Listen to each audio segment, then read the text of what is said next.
2,000 years ago, the passion for one woman ignited the greatest battle ever fought for love.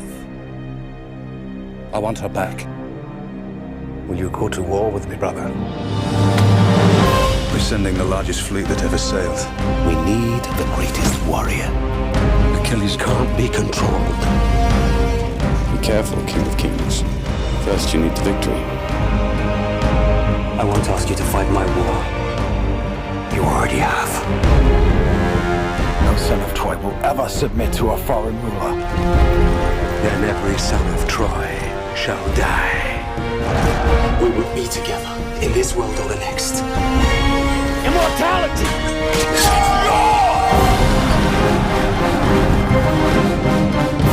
Before my time is done, I will look down on your corpse and smile.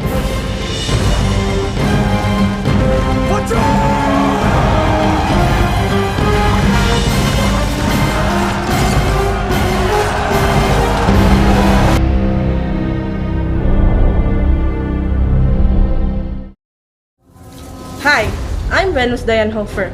Before we proceed to the book review, I'm gonna give a brief discussion about the author of the Iliad, which is Homer. Homer is the author of the classic literary work, the Iliad and the Odyssey.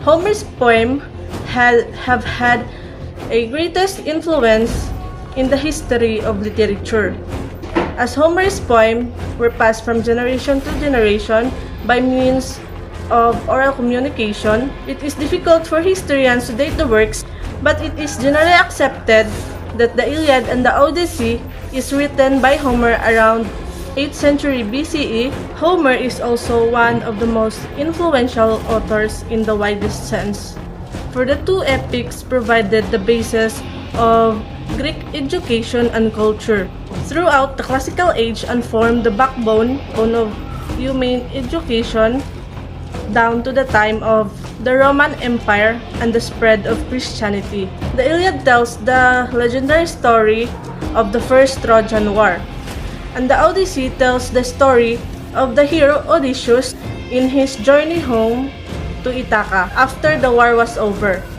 The stories were first written down in Greek but have now been translated into almost every modern language and are still the basis of the studies of most Western literature. There is a great deal of debate between historians and scholars as to where and when Homer lives, and even whether he actually existed at all, as almost nothing is known about the life of the historical Homer, although his works is some of the most studied in history. Despite this, the influence of the works on Western literature is unparalleled, and the poems are still studied to this day.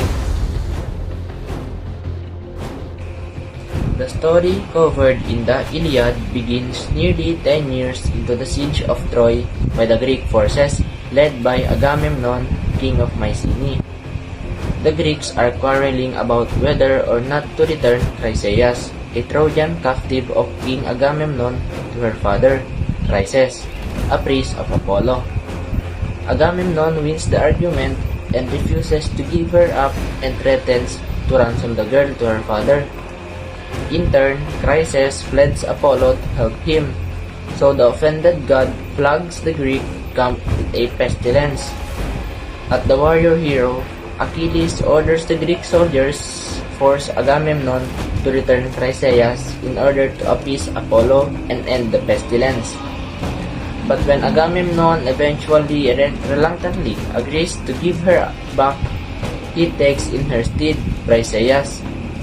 Achilles' own war prize combined feeling dishonored. Achilles wrongfully withdraws both himself and his Myrmidon warriors from the Trojan War. Testing the loyalty of the remaining Greeks, Agamemnon pretends to order them to abandon the war, but Odysseus encourages the Greeks to pursue the fight during a brief truce in the hostilities between the Trojan and the Greek troops. Paris and Menelaus meet in a single combat over Helen. while she and the old King Priam of Troy watched from the city walls.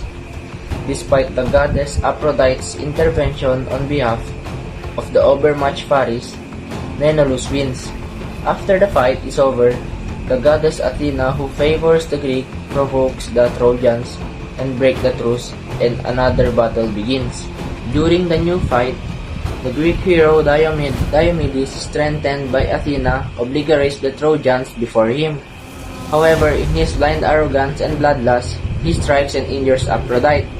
Meanwhile, in the Trojan castle, despite the misgivings of his wife, Andromache and the Trojan hero Hector, son of King Priam, challenges the Greek warrior hero Ajax to single combat, and is almost overcome in battle. Throughout everything in the background, the various gods and goddesses, particularly Hera, Athena, Apollo, and Poseidon, continue to argue among themselves and to manipulate and intervene in the war, despite Zeus' specific orders to do not do so. Achilles steadfastly refuses to give in to pleas for help from Agamemnon. Odysseus, Ajax, Phoenix, and Nestor declining the offered honors and riches, even Agamemnon's belated offer to return Briseis to him. In the meantime, Diomedes and Odysseus sneak into the Trojan camp and wreak havoc, but with Achilles and his warriors out of battle, the tide appears to begin to turn in favor of the Trojans. Agamemnon is injured in the battle, and despite Ajax's effort, Hector successfully breaches the fortified Greek camp, wounding Odysseus and Diomedes in the process, and threatens to set the Greek ship on fire. Trying to rectify the situation, Patroclus convinces friends and lovers Achilles to dress in Achilles' own armor and lead the Myrmidons against the Trojans. The first two times Patroclus launches against the Trojans, he is successful, killing the Sarpedon, son of Zeus, who participated in the war. Intoxicated by his success, Patroclus forgets Achilles' warning to be careful and pursues the fleeing Trojans to the walls of Troy. He would have taken the city were it not for the actions of Apollo, god of music, and the sun is the first one to strike Patroclus. After that first blow, and in the heat of the battle, Hector also finds that disguised Patroclus, and thinking him to be Achilles, fights, kills him. Menelaus and the Greeks manage to recover Patroclus' corpse before Hector can inflict more damage. Distraught at the death of his companion, Achilles then reconciles with Agamemnon and rejoins the battle, destroying all the Trojans before him in his fury. As the 10-year war reaches to its climax, even the gods join the battle, and the earth shakes with the clamour of the combat. Dressed in new armor fashioned especially for him by Hephaestus, Achilles takes revenge for his friend Patroclus by slaying Hector in single combat, but then defiles and desecrates the Trojan prince's corpse for funeral days. Now at last, Patroclus' funeral can be celebrated in what Achilles sees as fitting manner.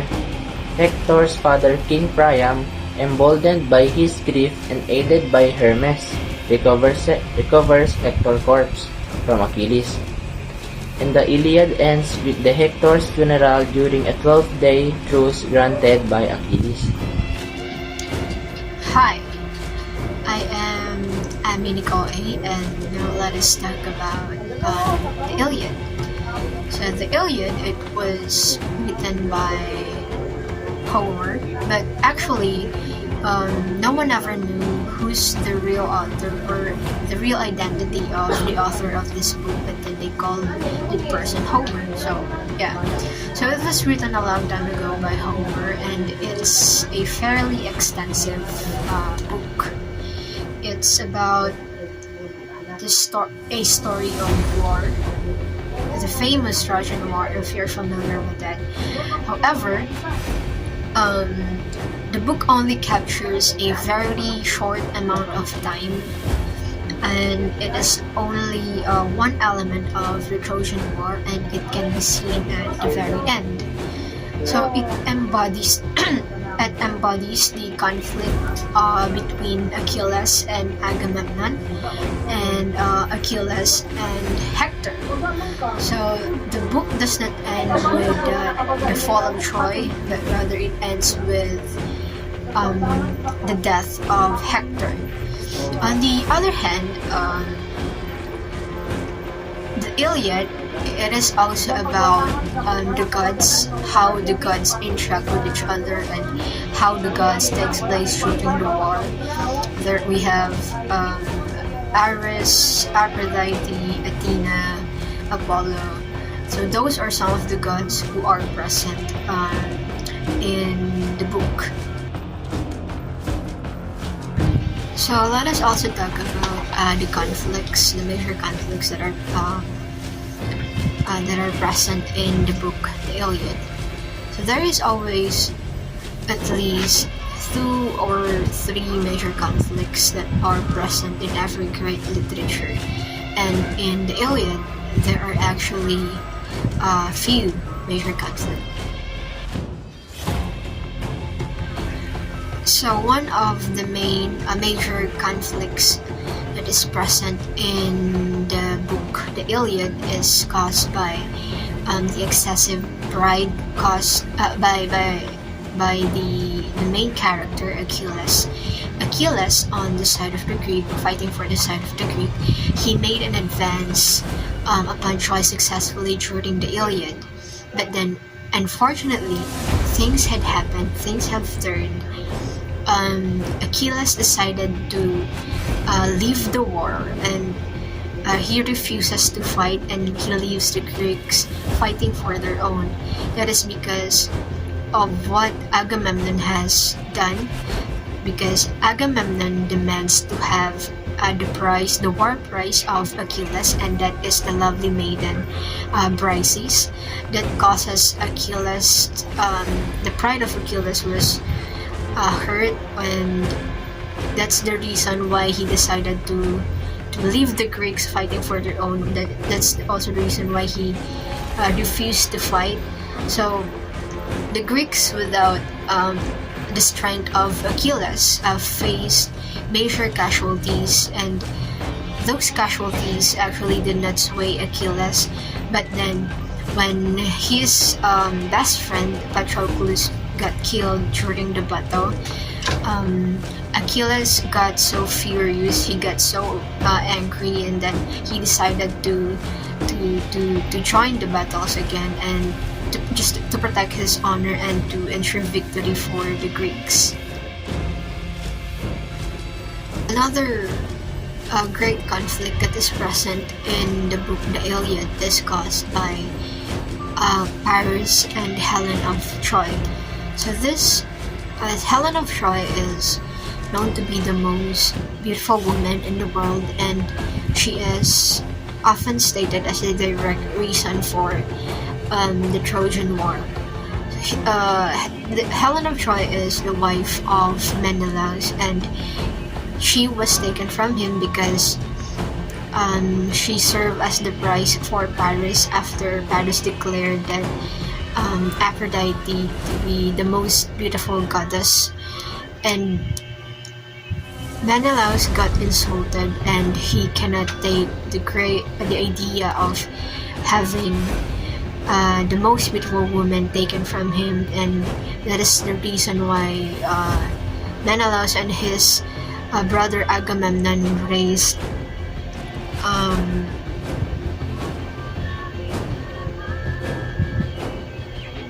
a Greek army to retrieve the lovely maiden.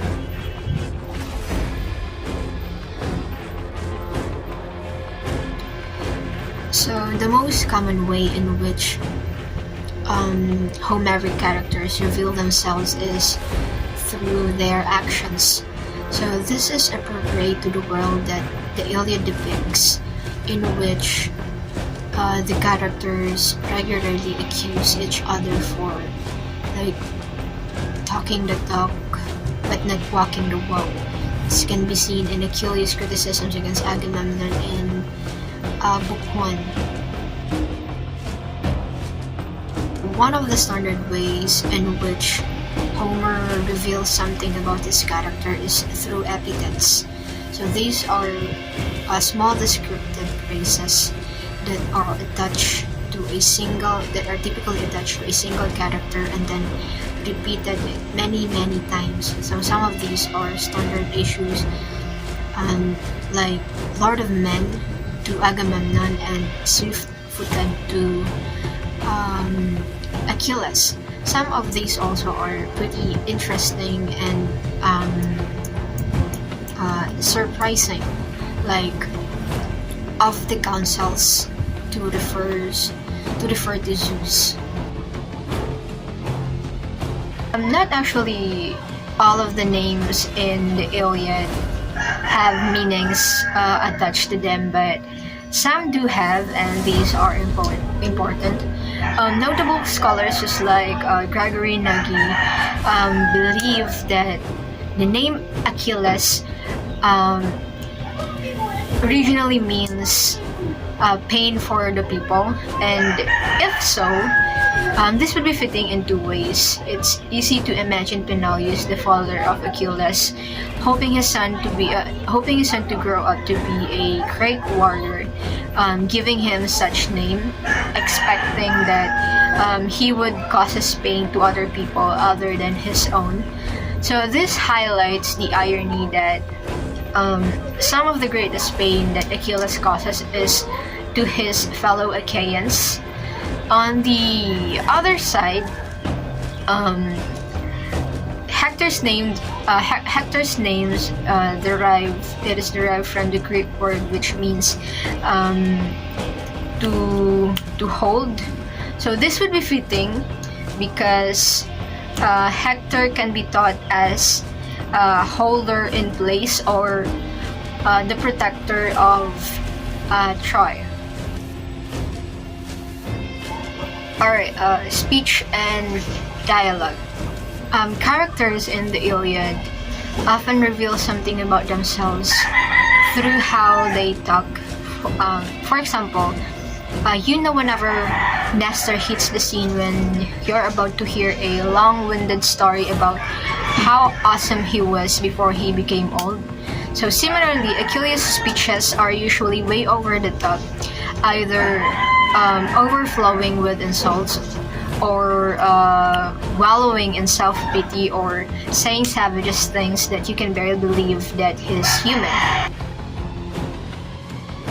Homer does a very good job in creating suspense in the Iliad. Not just does he makes you want to see Achilles fight, but also he makes the readers want Achilles back as much as his fellow Achaeans do. He also keeps his readers on the edge of their seats because while they are frequently reminded of Troy's ultimate defeat on the hands of the Achaeans, the reader also reads vivid scenes of Achaeans' setbacks and defeats. The Iliad is written in dactylic hexameters, which is the standard of every epic poetry.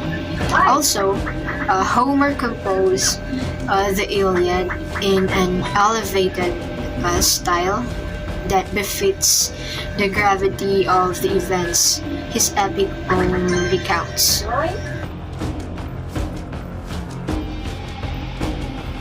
For the Achaean army, the ships represents as their home and survival.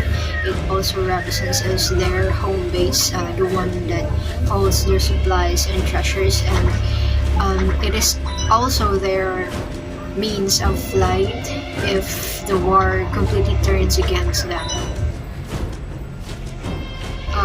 Armor. So armor in the Iliad represents honor and glory.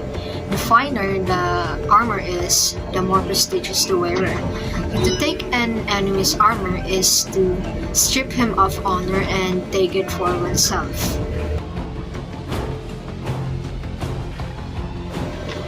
Alright, Zeus' eagle. So Zeus' eagle, it represents as an omen or a message from the god itself, Zeus. The clearest sign of any god's support comes in the form of Zeus' eagle, which signals the soldiers that Zeus is on their side. The shield of Achilles. The shield of Achilles represents the world outside the Trojan War and his status as the dominant warrior in the conflict. The images represents or depicts scenes of war and peace. Some of everyday life scenes including conflict or violence that evoke the brutality of war. So the circular dance symbolizes the endlessness of time, and also the ocean river that runs around all of the images also bounds the world without an end. Alright, so we can actually spot a lot of figurative languages in the book, the Iliad. So two of these figurative languages are epithets and metaphor. So epithets, again, these are short descriptive phrases that are typically attached to a single character. So let's say let's take for example, Achilles is often called as swift-footed, or let's say son of Peleus. He is often called as swift-footed because he is fast, and also let's say for example, Lord of Men. So it is often referring to Agamemnon, and let's say also for example, another example is of the councils. This is used that phrase used to refers to Zeus, and also we have metaphor. Take for example the phrase lion-hearted Achilles. So we often think of the lion as a brave animal, and we often think of Achilles as brave warrior. So since they are comparable in ways, so we can use the language of lion to describe Achilles.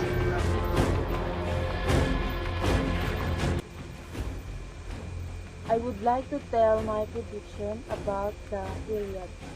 I think the story is going to be about Greek war, and there will be a Greek hero that have to go to fight against his enemies with the help of the Greek gods and goddesses. I think there will also some dramatic part happening about betrayal and love.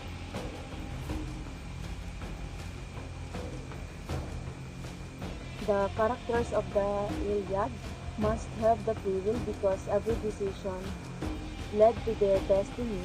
The gods interfere with their lives, and everyone must have the reason to die. Every character made conscious decisions that led to what was destined to happen. Each life, action, battle, and choice led to deaths and triumphs. The gods made decisions that helped their own outcomes, but fate always had the final say. Everyone is fated to fall at some point in their life, but falling someone worthy was a necessity. It was something people look up to and admire. There was nothing more important.